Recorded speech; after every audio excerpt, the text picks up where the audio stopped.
Hello friends, Namaskar. I am Anil Kumar Srivastav. I shall today present before you the detailed description about the Beeman Reservation will. In this light, I would like to talk about the past of the Indian women. First of all, I would like to tell that in the Vedic period, we find a lot of proof that there was an equal uh, opportunity for education even to the women's. There are the examples and illustrations that 27 women were declared seer or Mahatma. Thus, these women almost started a dialogue or debate on different platforms with the male. We find that the Lopamudra, who was the wife of August, had a lot of discussion with her husband, and thereafter we also find that in Yagyavalk also discussed with the Maitreyi, and these accounts are found in all ancient books. These indicates that these women have developed intellectually and there was a proper atmosphere for the development of these women, so that they debated when the time came with the men, and though they have shown that the depth of their knowledge and depth of their debates. One of such debates we find when there was a religious debate organized by Raja Janak, also called Videha, and Gargi was present there, and there was a wide philosophical discourses on what is existence and what we are with the Yagvalk. And there are many other women whom we can find that there are Vishwara, Ghosha, Upala and Mudgalini, also equally talented and equally educated and have ground depth of knowledge in the field of the philosophy and the other things. Now we come to the later period. We find in the Mauryan period and the Gupta period, there was no such women are there,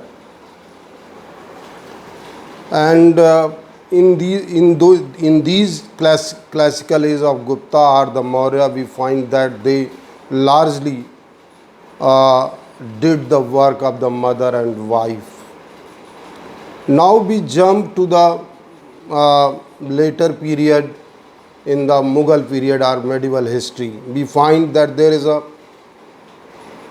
Rani Jhansi who showed a great courage and fought with the English people and died at the age of 29, and a great martyr of India in the first Indian movement.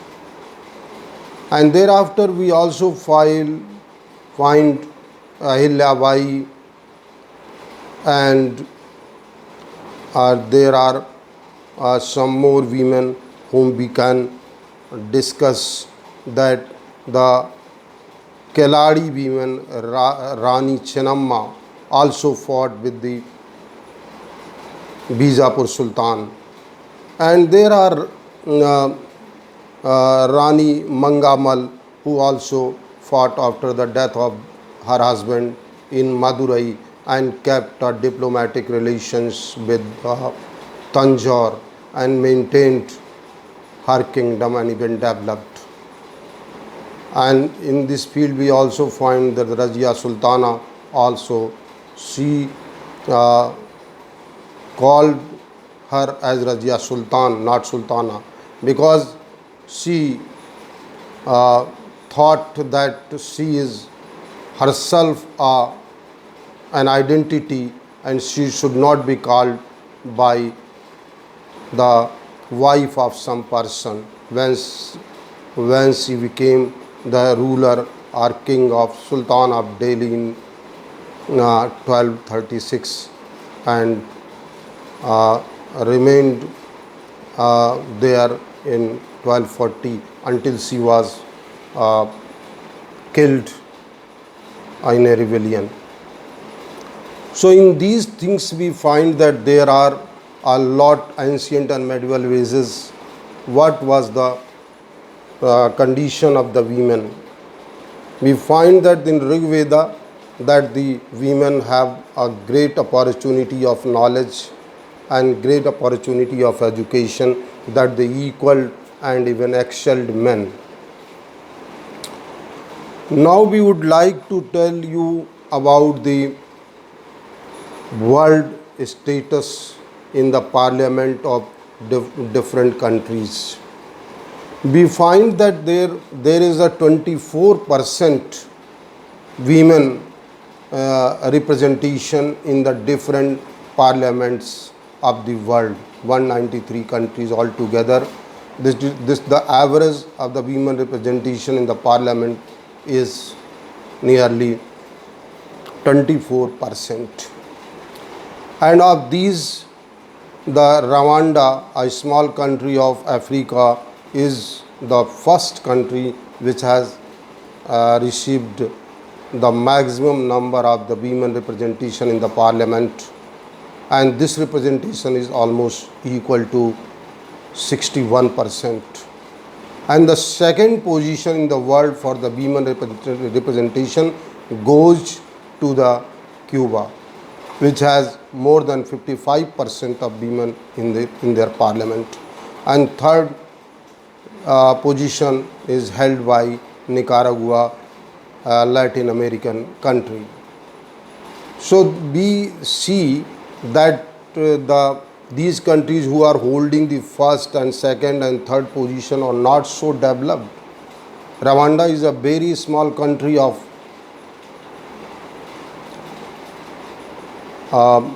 Africa, and similarly the Cuba, though a developing country under the Fidel Castro, and Nicaragua is also a very, very poor country. So these poor countries are giving proper representation to the women, and they are accepting their talent, their capacity and their value. But the developing and developed countries are not understanding like this. We have to discuss first of all in English Parliament. There is a House of Commons. In House of Commons, the total number of seats are 435, and the women represented nearly. In the House of Commons, there is a total number of seats are 650, and the women's are 225, almost 35% of the total seats. And in House of Lords, the total number of seats are 778, and the women represented nearly 237, that is the 29% of the House of Lords. Now secondly, we can see the country like USA, which is one of the most developed country of the world. What is the position of the women representation there, where the education level and the per capita income, all is very high, and that is one of the most developed country, undisputably. So there we can see the total number of the House of Representative seats are 435, and out of these 435, 125 seats bent in favor of the women, and that is almost equal to 28.7% women representation. And when we talk about the Senate has 100 member, each two member from each state, and that is the total strength of Senate is 100.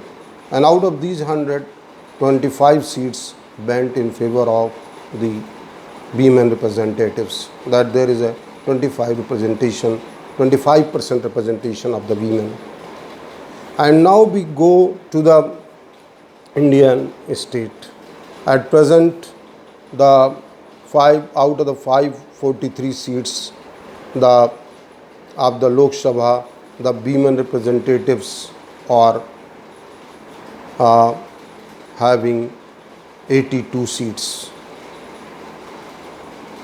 So that is equal to 14% to 15%. And if we see the example of the Rajya Sabha, we see that there are 250 seats, but at present there is a 224 seats that are occupied. Only 20% women are women representatives. So in all, there is a 14 to 15% representation in the present Lok Sabha in India. We have already talked about these backward countries which are getting the topmost reservation for the women's.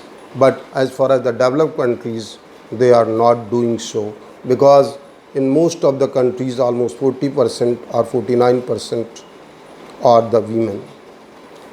Now we come to the see that what is happened during the Constituent Assembly.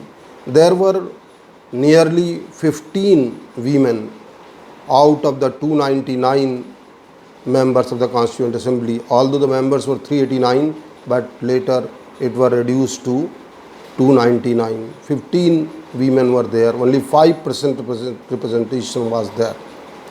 What were these 15% women?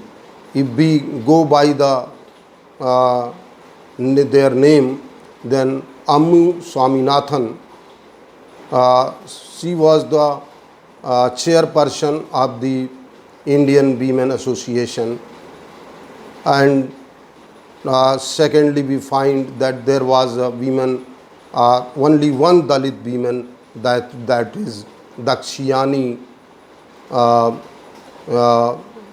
Bilodhan. Dakshayani Bilodhan presented their views in the Constituent Assembly that unless and until there is a separate electorate, no equality can be achieved. And we also find there is a Sarojini Naidu, who was the totally a Gandhian and also a poetess called Swarkokila, and she also participated in the different movements during the Indian national movement. In 1930, she also marched to the break the law of salt. And we find that there is a woman, Vijay Lakshmi Pandit, who later became the first ambassador, or first women ambassador of India.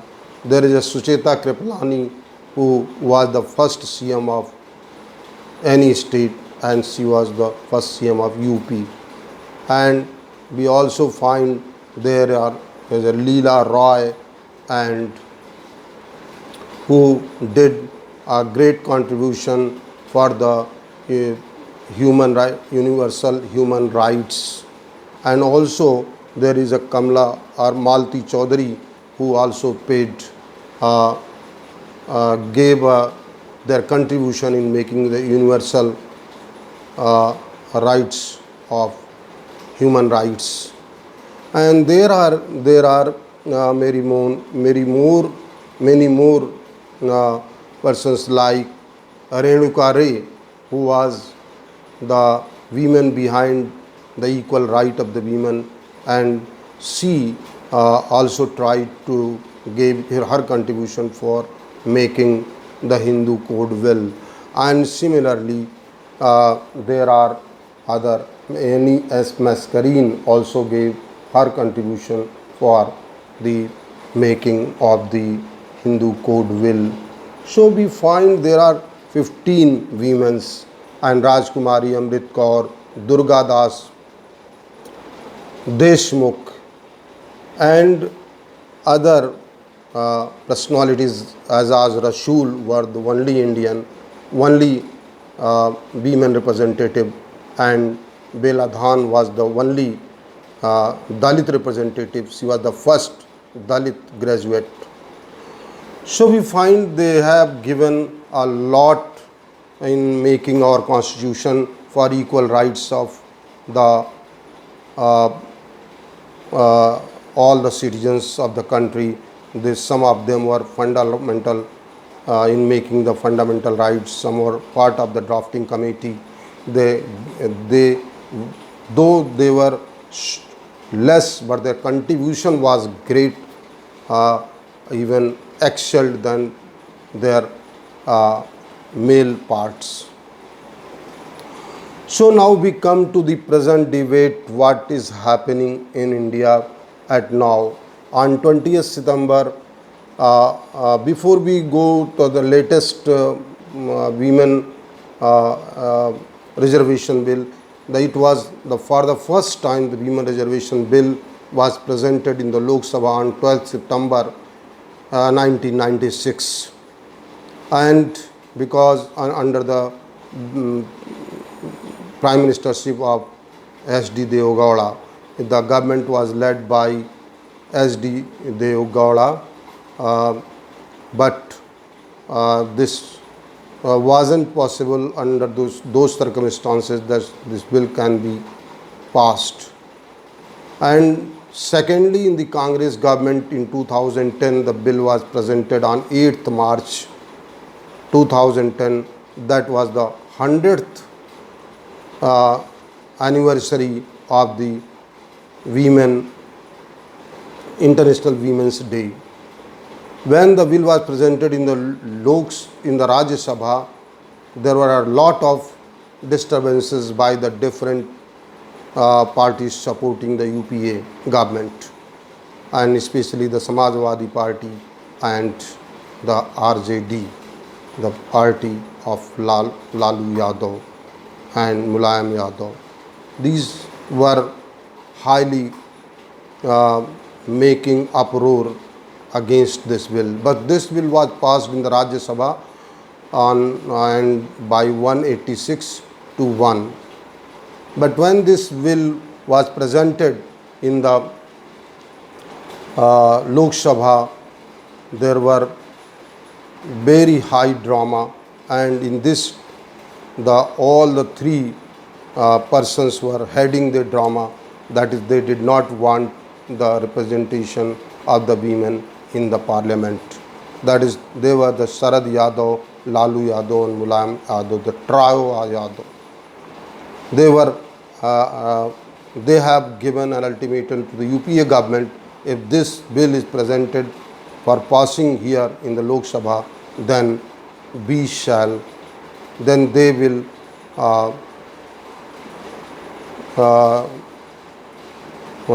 not support the UPA government, and they will retract their support from the UPA government. And that is why the Congress, which was heading the bill, was totally helpless, and under these conditions this bill was sent to the standing committee, and it never got the light of the day. And lastly, the before the 2024 elections, this bill was presented in the Lok Sabha on the 20th December. 8-hour debate was done, and the bill was almost unanimously adopted by 454 in the favor and 2 in the opposition, and they belong to the overseas party. So this was the huge support that every person felt that the women voters are so much awakened that now it cannot be withdrawn, and we have to give support. They felt the value of the women, their capacity, and we also find that we have in 2007, 2012 there were 12th President Pratibha Patil, who was also women, and now present President Murmu, the first our president is also a Muslim, female.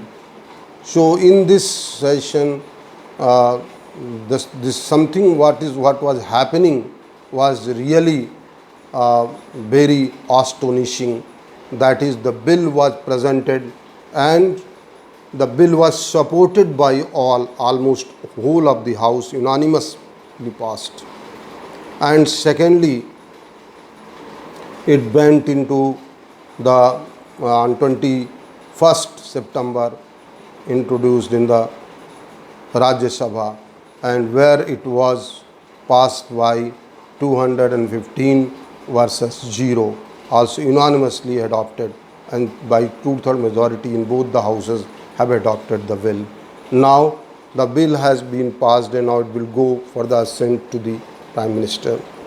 But what we can see, what is actually happening in 2010 when the bill was presented, there was no condition precedent that delimitation will also go on. But here we find that the delimitation has been imposed, and now we can think in terms of the delimitation. The present strength of the Hindi heartland, the BJP is doing good in the northern India or Hindi heartland. For example, we can see the UP has got 85 seats and the Bihar has got 54 seats. But according to the 2025 population, because the 84th amendment has frozen the seat up to 2026. But if this exercise is done in 2025 population, then the population of UP is 25 crore, and for the first time when this exercise was done, because this is the delimitation commission comes to decide the number of seats on the basis of the population of the census, and in 1961 we find UP has 85 seats, but in 1976 UP got 86 seats, and in Bihar there were 53 seats, and Bihar in 1976 got 54 seats. And when we go for the Tamil Nadu, then it remained common to 39 seats, and Kerala 19 seats, and then in 1976 only 20 seats. So at all India level in 1976, on the 10.11 lakh people were represented by one member of the parliament, and in the total 520 seats there was a representation of the 8 lakh average one member represented. But when we come to see the this representation or delimitation formula, what we find is that if the delimitation is done on the basis of the population of the 2025, that is almost 141 1 billion and 41 million people are there. When we talk the Hindi heartland, that is the northern states, there is a jump in the seats.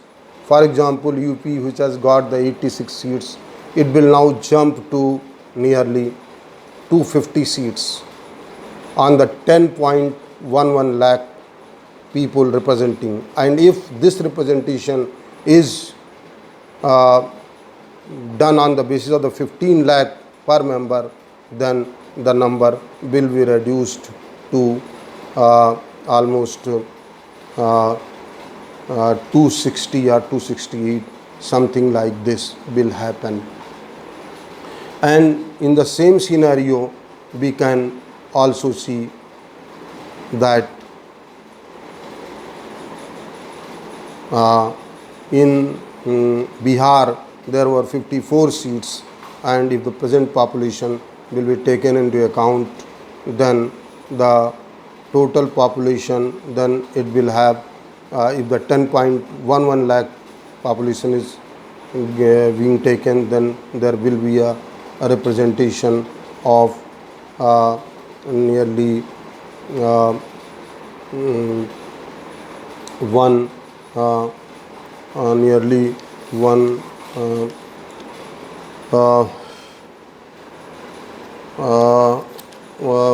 we have just to see what will happen in this.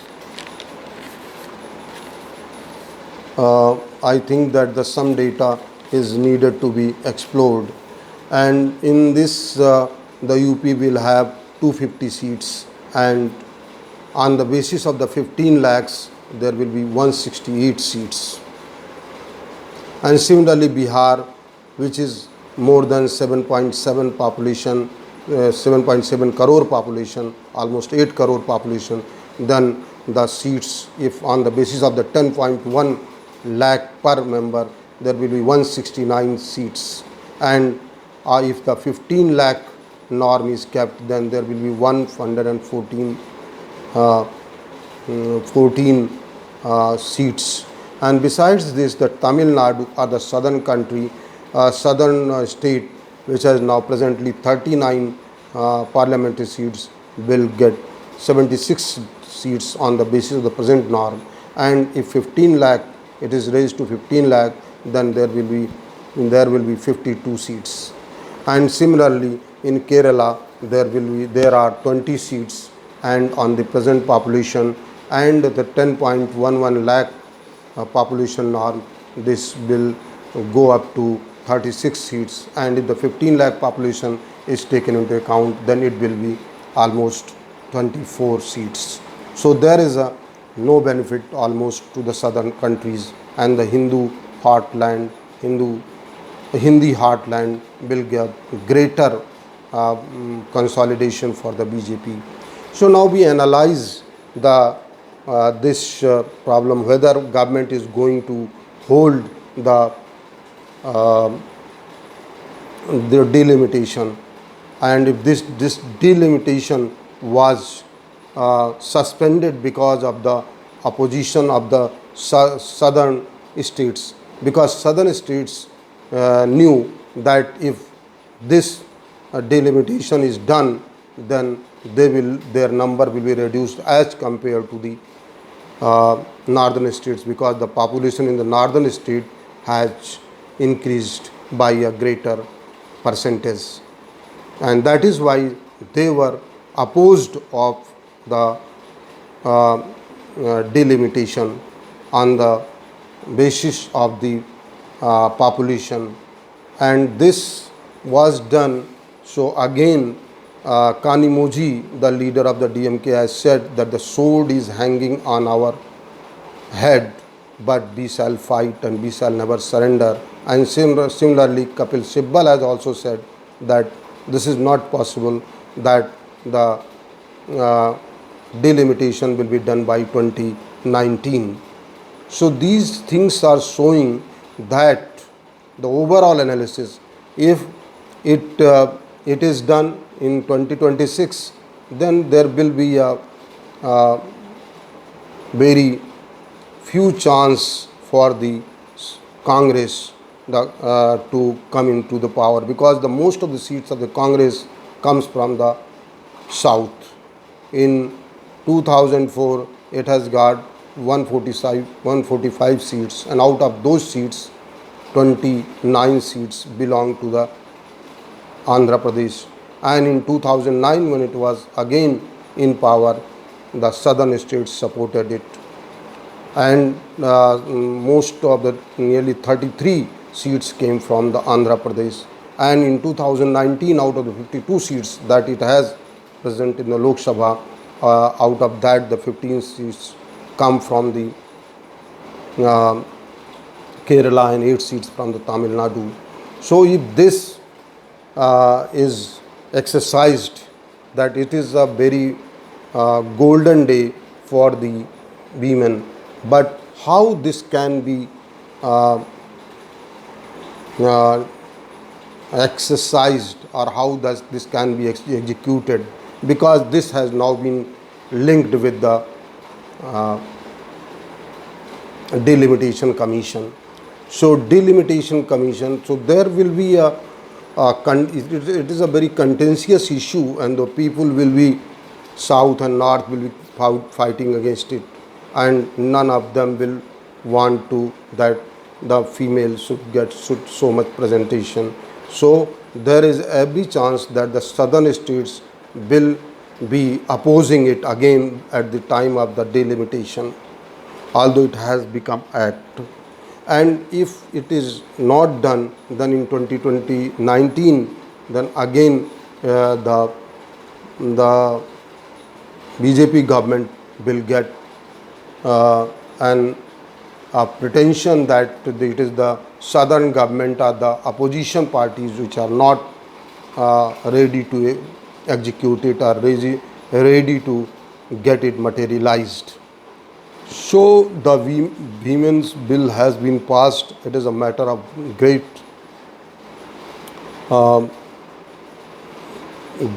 great pride that our women are represented there, because they can do, and their contribution can make India one of the developed country.